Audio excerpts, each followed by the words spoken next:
মানুষের লাত্তি খাইছি, উস্টা খাইছি, ডাস্টবিনের পচা গলা খাউন কাউয়া কুত্তা লাগে ভাগ করে খাইয়া বড় হয়েছি।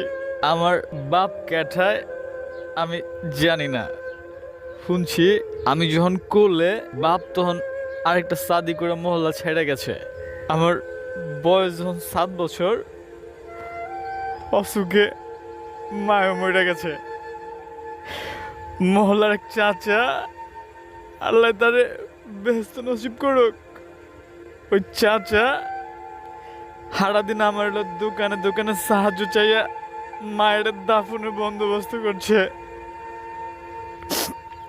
মায়ের বাচ্চা থাকতেও কষ্ট করছে, তো মায়ের মরণের পরে দুনিয়াটা জেলখানা মনে হয়েছে। মানুষের লাত্তি খাইছি, উস্টা খাইছি, ডাস্টবিনের পচা গলা খাউন কাউয়া কুত্তা লাগে ভাগ করে খাইয়া বড় হয়েছি।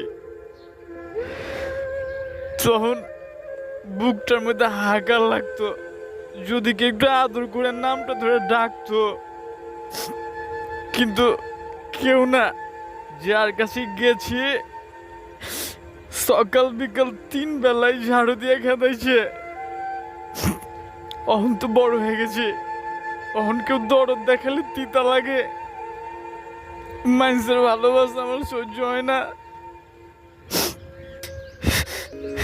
আপনি কান্দাছেন গেলা? আপনি যে হাদারাম সেজন্য বুঝতেছেন না কেন কাঁদতেছি।